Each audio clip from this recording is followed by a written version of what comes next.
Welcome to The Thriving Marriage, the podcast for those who want to get their spouse back in love with them and truly thrive. You'll learn why 95% of people don't save their marriage and the secret method no one else is talking about that will change everything for you. Are you ready? Let's turn tragedy to triumph. Here are your hosts, international marriage experts, Mark Johnston and Heather Choate. Welcome everyone here to the Thriving Marriage Podcast. I'm Heather Choate, and I'm finally back with Mark Johnston. How are you doing, Mark? I'm doing great. It's great. Good to have you back here. It's been a little while since we've done a podcast together. Yeah, this summer has been one of immense growth. And so, we've been doing a lot of different things, and glad that we are able to come on the podcast together. So today we're going to be talking about what to do when your spouse doesn't trust you. Maybe they don't believe what you say. Maybe they even get a little bit paranoid. Before we get to that, though, we wanted to be able to share our client win of the week. This one we're going to say is anonymous, but it was a weekend full of wins, she says. Spent the full day Saturday and the full day Sunday together. I lost, let's see. I still have it. Right? You want me to? Well into the evening. There we go. It was the best weekend I've had in months. She says, I didn't push. We just had fun, spent all Sunday at the beach with our youngest child, and then I cooked dinner. But when I linked arms with him at the beach, I did feel him recoil a little, but I didn't think anything of it at the time. Clearly, I overstepped the mark too soon. He backed off a little on Monday, and again, wasn't as chatty yesterday. Today, he messaged saying he wanted to chat without the children around about the finances, etc. And he said during the chat, he doesn't think he can get past some of my negative behaviors. So I love that this is a win here because it's a very real, honest, like real life kind of situation. Now, I actually chose this one because it was a mixed win. Now, we could have chosen any number of just glowing wins from the group. And that's what we tend to do with these. We tend to say, okay, here's this huge win. Like my spouse put their wedding ring back on. They're saying they want to get back together. We have lots of those. But this one was a little bit mixed. And part of the reason why I wanted to highlight this one is to highlight that it still is a win. Simply because, and I like to recognize these things when I'm working directly with my clients, that it demonstrates that there is some comfort together. And, there are other concerns, but, that's always like a big first step with a lot of the people that I work with. We try to say, okay, well, are there huge sources of pain that really create a lot of tension and, prevent any amount of connection? Well, it seems like this person here, she has gotten through a lot of that. Of course, there's more steps to go, and she does need to clear away some of these underlying concerns before they can really start to connect and grow close together. But like I said, I wanted to highlight this because she started to pull away from the idea that this was a win when it really is. And as I said, it's because it demonstrates that comfort, the ability to spend time together and build up a connecting experience. So yeah, I agree. And I love that she understands the idea of not pushing. So she's really understanding what needs to happen here. And this is why we encourage our clients to share a daily win, because sometimes we think that we can only celebrate when we're at the top of the mountain peak, right?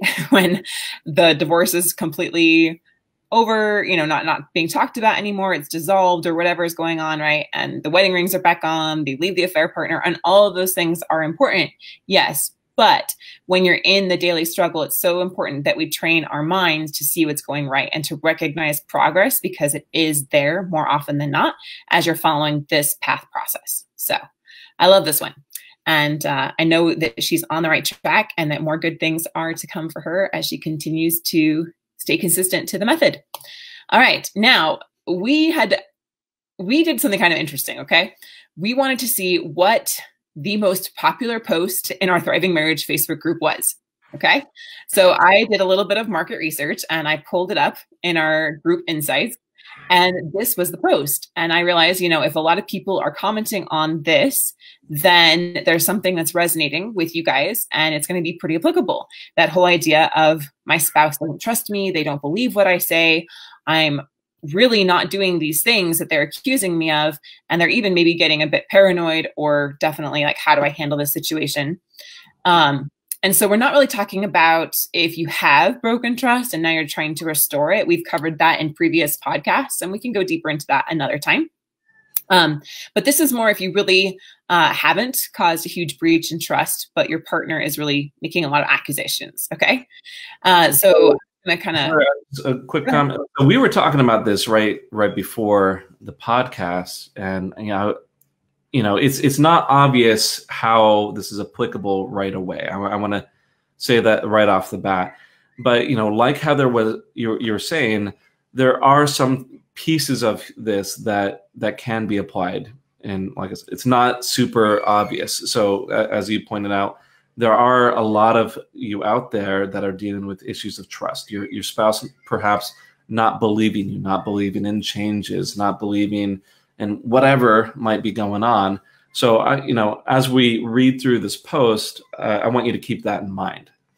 All right, cool. So this is from a member of our Thriving Marriage Facebook group. Going to leave them anonymous, but it's a female. And she says, in need of advice. My marriage is in severe trouble. My husband is convinced that I am cheating on him. I am not, nor have I ever. So he's placed recording devices around the house and is convinced he can hear me engaging in sexual acts while he's off running errands or working in his building. And so continues to go through, that's just a short amount of time. And then he says that he hears these sounds of these different sexual activities going on. He says I can hear it, but I just won't admit it. He leaves me very hateful letters accusing me of cheating and to admit it or move out. He also hangs out of my work spying to see if I'm talking to someone else. The thing is, there's never been any evidence, messages, phone numbers, unaccounted time that has led him to accuse me of cheating, but he is truly convinced that I am. Now, here's an important part here that I want to talk about. My feelings for him are changing because of this. I'm falling out of love with him because of all of this. It is so stressful to be around him because I never know what to expect. He refuses to get any help. He claims his behavior is all because of me. There is so much more, but just too much to list here. That's the main issue. Should I just give up and walk away from my marriage, or is there something I can do to make him see that he needs help? Great. What I want to pull from this, and what I do think is widely applicable, is, one, I think you mentioned this, like you said, this is why you picked this out, is she's starting, her own feelings are starting to change. That's one.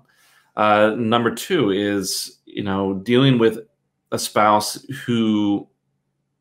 where they need to make changes themselves. And number three, there is this huge issue with lack of trust. And so if we're pulling out, okay, like what are these widely applicable principles? I think those would be the big ones here. So I want to just kick this right off. And Heather, I want to discuss why this sort of problem happens. Now, specifically what I want to talk about is, here is this dynamic where she knows that she hasn't done what her husband is accusing her of, but as she's defending herself, it just makes her husband more upset. It might make sense. Okay, I need to tell him that's not the case. So this is a really interesting thing that we see a lot in these. Not this exactly, not like, where it's gone to the extent where there's recording devices and, hanging outside of workplaces, but the same sort of idea is present. And Heather, I want to just get your thoughts on this. Why do you think that her husband wouldn't believe her in this? Well, the idea that she's saying that he probably needs to get some help, we both discussed this before, is probably accurate. There's probably some mental health things going on there that is causing this paranoia. But on a more general scale, like if you have a spouse that's really disbelieving you, just coming back to what I know from a mindset perspective and from I know you have deep roots in psychology and everything, but there's this idea of projection. And so maybe that's something that we can talk about a little bit. But I know, working and talking with a lot of our clients, that sometimes the things that we're the most insecure in ourselves are the things that we're bringing to our spouse. And there's this idea of projecting that what I'm struggling with is obviously what you're struggling with. So we kind of project our own issues on our spouse, because we think that if I'm dealing with that, then they are too. So how common is that, Mark? And could that be an underlying element here?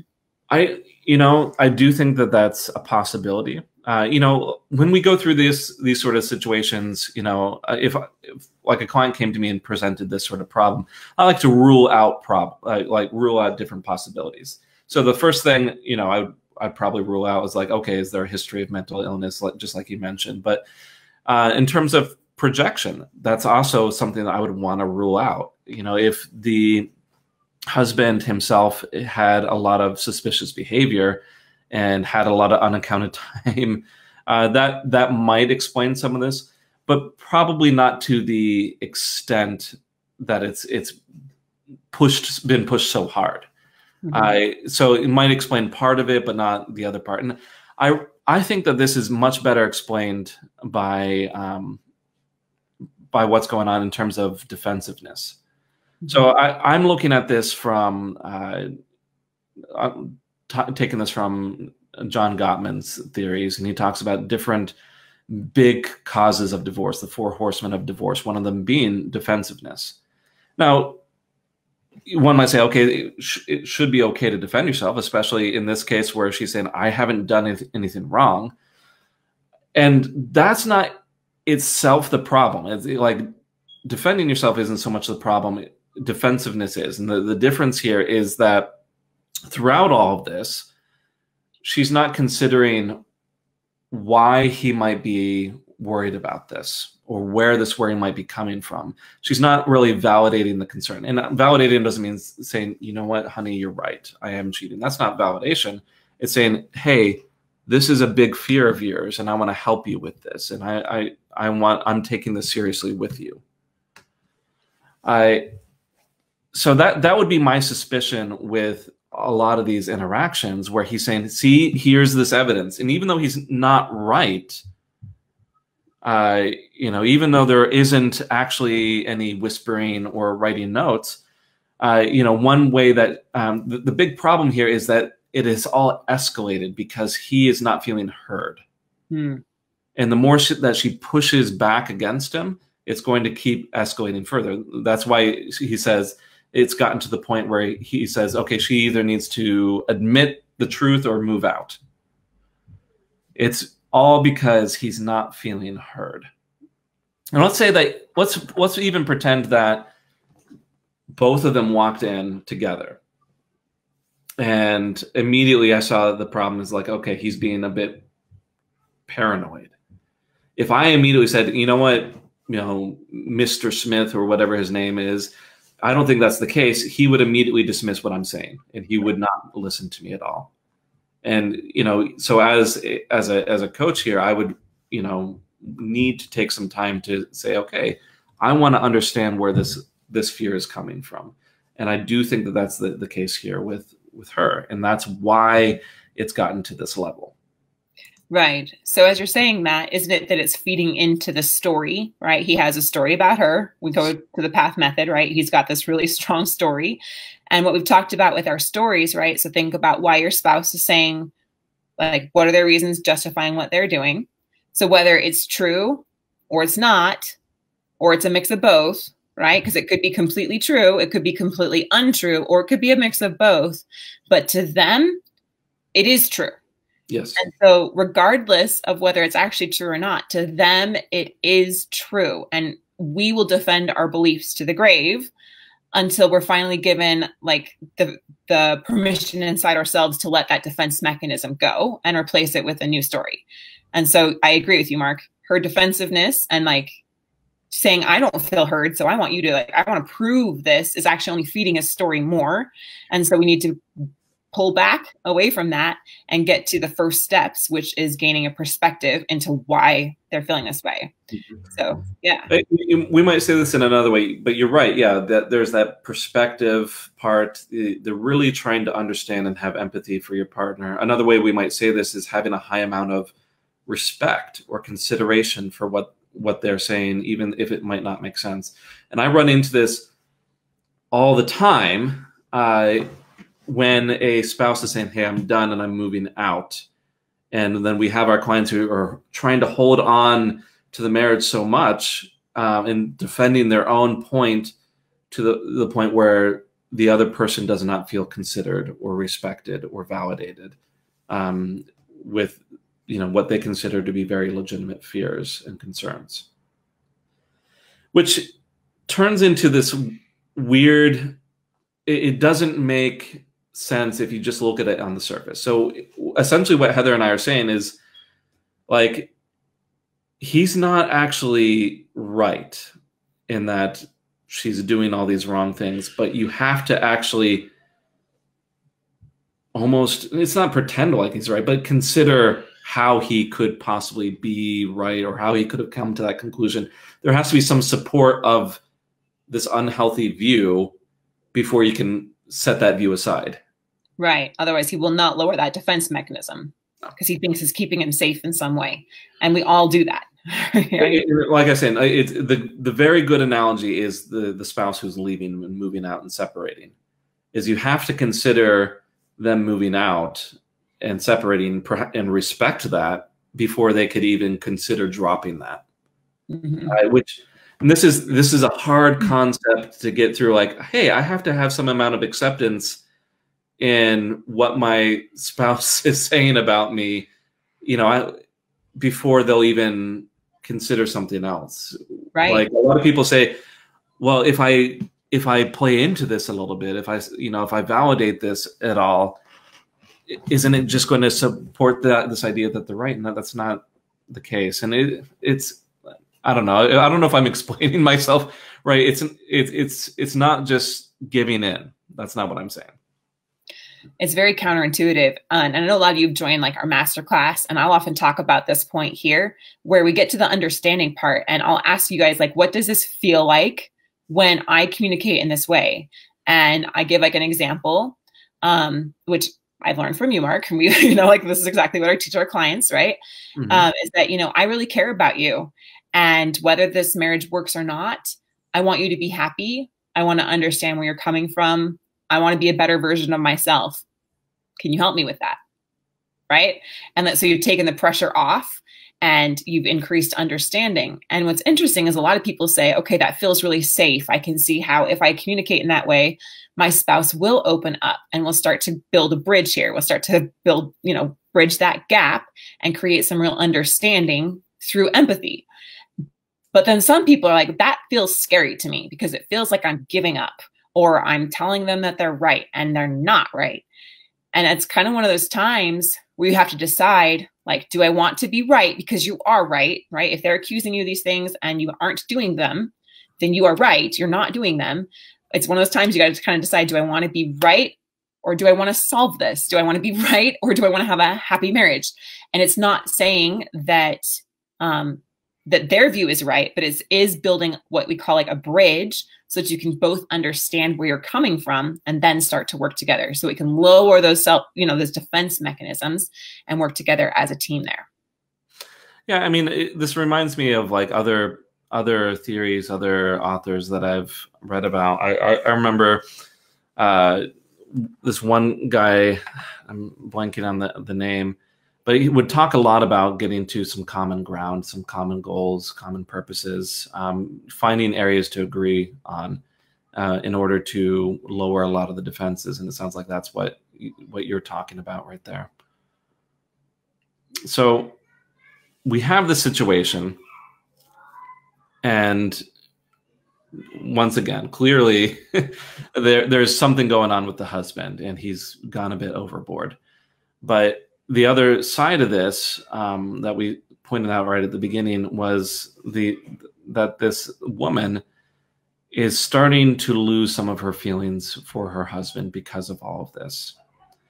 And I think that if we just all we said was, you know what, you need to drop some of your defenses and really consider what your husband is saying, it runs the risk of still feeling, you know, still going deeper into this problem here would be my concern with this. So, you know, in terms of weary, you know, like this weariness, this, you know, trying to really work on your marriage and then just getting tired of it.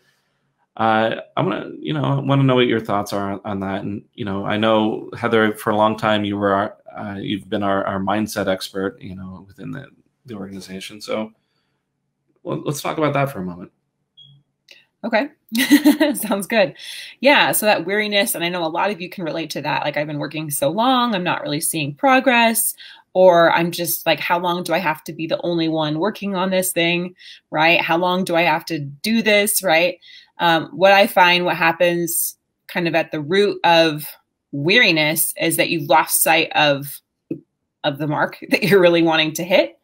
And you're getting bogged down with the process. And another reason, again, why we do the wins is to fuel the process and keep the positive momentum going there.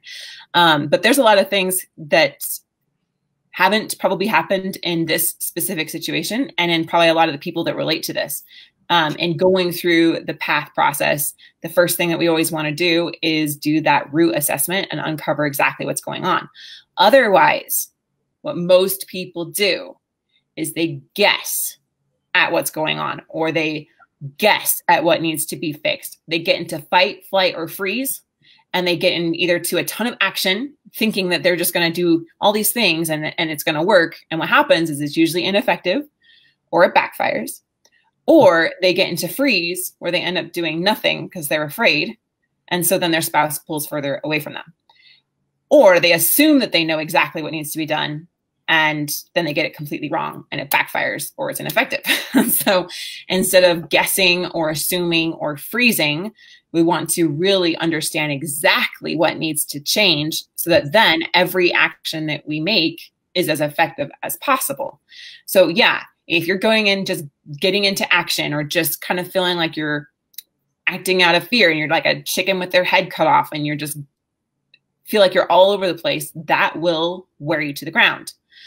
If you assume that you know what to do, and you like assume that, you know, I've got this cancer tumor, which I did, you know that, most of you have been following us, right?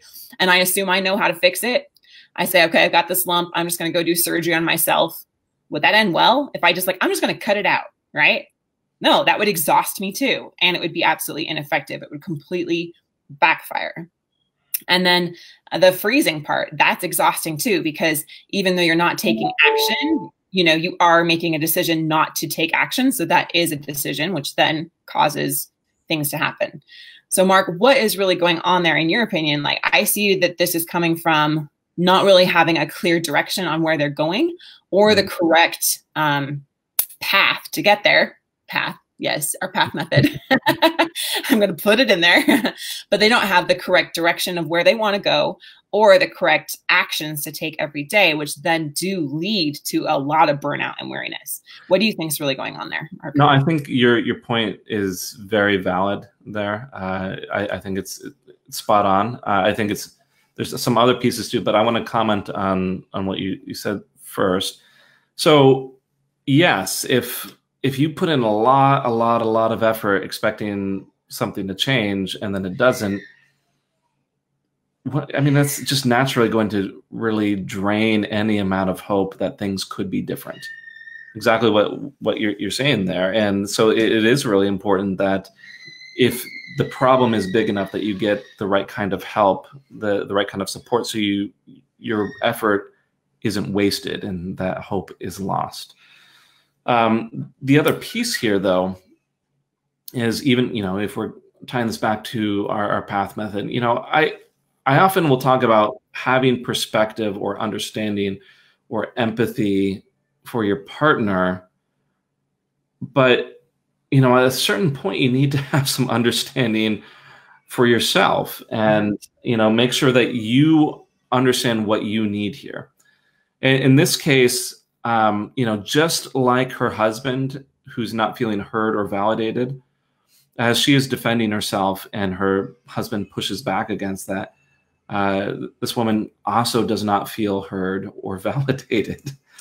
And this is you know, it shouldn't be amusing, but this is the slightly amusing piece to me, is that oftentimes that within a relationship, the very same problem on one side is happening almost exactly the same on the other side. So like this person saying, you're so controlling and, you know, you never listen to me, is also really trying to control things and is not listening to their partner. But okay, in this case here, I would be guessing that she is feeling like she's saying there's this constant stress around him. And she's probably feeling a lot of that weariness from constantly feeling like she has to defend herself, that she's not trusted, that she's worried that whether her behavior is going to be looked on as, you know, as something negative. And I don't know if everyone can hear that, but it sounds like one of my children is starting to wander near the office door. Anyways, there needs to be some balance at some point. Now, obviously, like where Heather and I start with the PATH method, we assume that most of you are in a decent state of mind, that you're saying, okay, I want the marriage to work. So we do say, okay, we lean on you all a little bit more heavily. After all, you're the ones here, you're listening to us. So we often will say, okay, let's put some of your concerns aside for a moment, because there does need to be some effort to draw your spouse in.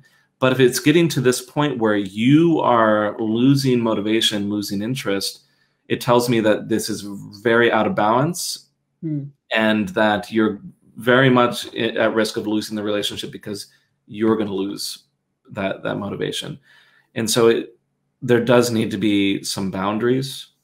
There does need to be some amount of self-respect to balance out that validation and that listening and that, you know, gaining that empathy for your husband. So in this case, you know, what that might look like, I want to give a very concrete, specific example that applies to here. She might say, hey, look, I can see that this is very much a concern of yours, and I want to help you figure this out, but I'm going to point out that this hurts. I want to help you, but I'm going to have some lines. I'm not going to hear accusations, or I'm not going to have you call me names or whatnot, but I'm going to help you. It's about being like confident in yourself, confident in your support. I think just overall confidence is a good stance, and sounds like in this situation here. I love that. So how could people that maybe aren't going through this, you know, exact situation, how could they apply this in a broader sense? You know, say that there's just this level of distrust, maybe, you know, maybe not like this level of paranoia, but accusing them of things that they aren't doing, maybe checking on their phone, just a lot of distrust going. How could they apply this to them? I think the key principle here is respect. And now, when I'm talking about respect, I'm going to, you know, there's going to be different pieces of this, but I always talk about respect as in consideration. And so when I'm talking about respect, that means, you know, if we're trying to have this healing amount of respect, we're going to be talking about like a heavy amount of empathy. And this is what we're talking about today. Why is this husband, you know, how could they possibly come to this sort of conclusion? You know, if it's something less severe, the same sort of question, like your spouse doesn't believe you, doesn't believe that you're being faithful, even though maybe you actually had an affair and you've turned the corner, and you say, okay, why is this a valid concern for my spouse? And then there needs to be support. You know, this does not mean that you give in. Like in this case, I'm not suggesting that this woman support her husband saying, yes, I've been cheating, even though she hasn't been. But it's looking at what does my spouse need from this request. In this case, her husband needs to feel safe and needs to feel heard. So I very much like to break down the complaint into what is this like? If we were to resolve this complaint, what would it provide? So, you know, if you're seen as supporting those things, if she were seen to support her husband feeling safe and heard, and was able to get to a point where she's able to cooperate with her spouse on this, I imagine a lot of this would, the intensity of this would drop. Maybe it might not go away completely, but the intensity would certainly drop. So it's all about respect. Yeah. And then bringing in that self-respect as well, and having empathy for yourself, and bringing in those healthy boundaries that you might need to do to say, hey, this hurts me, but I want to help you, but this is what I need to do. This is what needs to happen. Right. And that's where we can come in as an expert to help guide you through those conversations and through what exactly needs to happen there, so that you're not left guessing or assuming and have it be something that backfires or isn't ineffective. But that's why we're here to help guide you through those specific challenges, diagnose exactly what's going on, and give you the exact treatment that's going to help turn this thing around as fast as humanly possible. So, yes, how do you get back on track? Yeah, so you were talking about that earlier, and I wanted to revisit this idea, because you were saying one of the big things that was going on here, in terms of losing hope, is you were saying that she was losing sight of the goal. And I'm wondering, Heather, if you had some thoughts there on, you know, maybe how she can adjust how she looks at this, or maybe how she can adjust some of the goals to get away from some of this hopelessness or loss of love.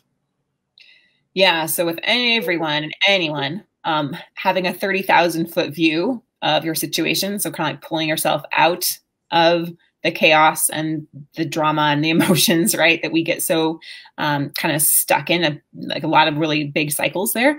But just to have like a really 30,000 foot view and ask yourself those things like, what do I really want? Where do I want my marriage to be 3 months from now, 3 years from now, 30 years from now? And really listen to that. And sometimes it's really clear and easy for people to say, I want this. I want to feel safe. I want to feel respected. I want to feel heard. I want to feel passionate. I want to feel connected. I want them to come home. I want them to stop talking about divorce. I want them to put their wedding ring back on, et cetera, et cetera. And sometimes it's really hard for people to see that vision. And I understand that. When I'm in the hardest, like, depths of the challenging, situation, sometimes it's hard to see anything other than what you're in right now. And so a good place to start is with what you don't want, and then find its opposite. An analogy that I think has helped me a lot to stay focused on that end goal, that end result, when you get clarity on it, is that like my husband's a pilot, and I've learned that 99% of the time, pilots are actually off course. And what they do is, they chart their destination. They choose a little tiny dot on the map of where they want to go. But then when they get up in the aircraft, there's things that they cannot control. And there's things that they did not expect. There's a huge gust of wind or an unexpected storm, or air traffic tells you have to go around because of something, right? And what they do is that, being off course 99% of the time, they make these course corrections. Sometimes they're little tiny course corrections, and sometimes they're really big course corrections. But they make these course corrections, and eventually they get to their destination. And so for you to decide, this is where I want to be, like, this is the kind of relationship I want to have. This is how I want to feel when I wake up in the morning, and really getting clarity on what that looks like, what kind of vacations you want to go on. I mean, just really building out a very tangible vision of what you want your reality to be, and then holding fast to that.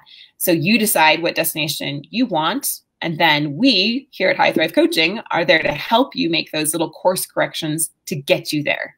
And as you start to make progress, like day by day, step by step, you start to build really positive momentum. And positive momentum is the antidote for weariness and hopelessness, because you see that I am making progress, and it might be only an inch today, but heck, it's better than what I was yesterday. And you keep building on that, and that gains more and more positive momentum. And then now you've shifted from a state of weariness, hopelessness, to optimism, and to actually realizing the reality that you want come about in your life.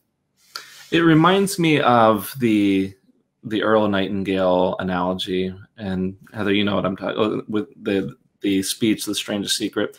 Now he uses it, instead of a plane, he uses a ship as the analogy. And he talks about, hey, most of the time if a ship sets out and you have a course and you have a good crew on there, the ship's probably going to get to where it needs to go. But if you just kind of let the ship loose and you don't put a crew on there, you don't have a direction, it's probably going to wind up washed up on some beach somewhere. We could take that same sort of thing with the plane that you're talking about and having all these course corrections, or the ship, or we could even use another vehicle. We could talk about a car. You kind of need to, what I wanted to add here is there needs to, beyond just having a specific goal, I think it's very helpful to know how to get to that goal, which is what you were talking about as well. You're saying, hey, that's what we're here for. A lot of people might say, I want that passion in my marriage again. I want that connection. I want my husband or my wife I want to feel close to them again. And that's wonderful. Having that goal, it's sometimes we get stuck, just like this person who says, okay, I should be defending myself. I should be telling my husband I'm not doing this. And when that's not getting her what she wants, she's losing hope. And I think it's really hard sometimes to know all those steps in between to get there. It took me years to really feel confident in basically all the advice that I was giving. It took a lot of studying. It took a lot of books read, a lot of articles read, a lot of it stuff before, we really, where I'd consider myself an expert. But, we've been doing this for a long time, and that's what we're here for. Right. So with that being said, if you feel like you want that direction and you're like saying, I know I want to get there, but I still don't know how, I still don't know if it's really possible for me, we can show you exactly the steps to take.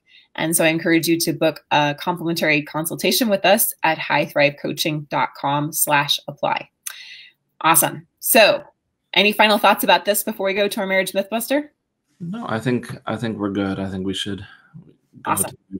Okay. Just know that if you're in that situation right now where your spouse isn't trusting you, they're disbelieving what you say, there are things that you can do now to get on the right course, to turn that around and to build the happy, thriving marriage that you want long term. All right. So our Marriage Mythbuster, and if you're good, I'm going to take this one and then you can add to it, Mark, is that because I heard this again just yesterday in another marriage group, but the advice was given that if your marriage is struggling, that to save your marriage, or if your marriage is on the rocks, you just need to work on yourself. If you guys have been in the group, I've touched on this a couple times. However, it's so pervasive. It's this really blanketed advice that's given out there. And it was given by another marriage expert. Not going to name names, doesn't matter. But the idea we should probably, there's so many people out there that do recommend this. It could apply to any number of experts out there. Yeah. And so this idea, I raise my own hand. I've been told this, if your marriage is struggling, just work on yourself. I get where it's coming from. And I bet you do too, Mark, because we need to focus on things that we can control. We know we can't control our spouse, so we focus on us. However, here's what happens, okay? We would even say in the past, just work on yourself, make these positive changes. And we would ask our clients, how are you doing with that? And they'd be like, I'm doing great. I'm losing weight. I'm getting into shape. I work out at the gym all the time, or I work less. I'm home more. I do the dishes. I'm with the kids. I listen. I'm more patient. I stopped drinking. I stopped ignoring them. I stopped the affair, right? I stopped whatever the bad behavior was. They say I meditate, which we encourage meditation. And then we would ask them, well, how's your marriage? And they'd still be like, we're still getting a divorce. And so what we know is that working on yourself is good for you. It is. And we're all about improving your life and helping you thrive and be the better version of yourself, because that's awesome. It is. But it and of itself is not the solution for saving your marriage. Okay. And the solution is to change their story and their beliefs about you. Because unless you do that, then all the positive changes you make in the world, right, are not going to make a difference to them. They're still going to hold on to their belief about you. And so that is why we have our PATH method that shows them that we've changed, instead of hoping and praying and wishing and notice like that they'll notice that these are the changes that we've made. We make them notice that these are the changes, and we build on that attention to build connection, and then to build, deep, lasting love and security. So with that said, working on yourself, good for you, but it's not the end all solution to turning a relationship around. Yeah, I think this is, it's a good point to make because, I think it does tie in a little bit to what we were saying before in terms of goals and knowing how to get to there, those goals. So for instance, like what you were mentioning, a lot of these examples of working yourself, maybe you're working out and going to the gym, maybe you were doing this or that, except, those all might be good, but it might not be exactly what's needed. And as you put it, oftentimes they might say, yeah, you've made a lot of changes, but I just, I don't believe that these changes are permanent, or I don't believe that your motivation for this is genuine, or any number of other things there that really get in the way. I can think of a time in my marriage where I was thinking, I'm working really hard. I'm really trying to support my wife. I'm there for her. I try to spend a lot of time with her. And I was wondering why are we kind of at this rocky point? It wasn't like a huge, terrible point in our marriage, but it was rocky and it was lasting for some time. And I recognized it was because, we weren't really, we were both making efforts. But I didn't recognize the efforts that my wife was making. She didn't recognize mine. There's a lot of stress. There's a lot of things getting in the way. And that's what we're talking about right here. You might be doing a whole lot of good for yourself, and it might not be clicking quite right with your husband or wife. They might not be recognizing it. They might not know why you're making these changes. And, that explanation, why is my spouse making these changes? And, is this actually, genuine change? And are they trying to do this for me? Do they actually love me? All these little things, what Heather's talking about, the narrative or the story isn't really generally affected by these shifts unless you know how to handle that. So yeah, absolutely, that's why we have this path method. That's why we focus a lot on this narrative when we are working with clients, so that they can start to see you as, a genuine person who actually cares. They start describing you differently. Yeah, describing you and the marriage differently. Yes. Yep, that's exactly what it's designed to do. Awesome. Thank you, Mark. And thank you, everyone, for joining us today. I hope that this was helpful for you and that you're able to take action to move yourself forward in a positive direction today. Now, next week, we're going to come back on and share with you what to do when they won't stop an affair. All right. And I think that'll tie in well a little bit with the weariness and the hopelessness that we talked about, and a few things that you can start to do differently to see some really different results for you. So thank you, Mark. And thank you, everyone. We'll talk to you next time. Thanks for listening to The Thriving Marriage, your A to Z blueprint for not just surviving marriage, but thriving. Until next time, my friends, thrive on.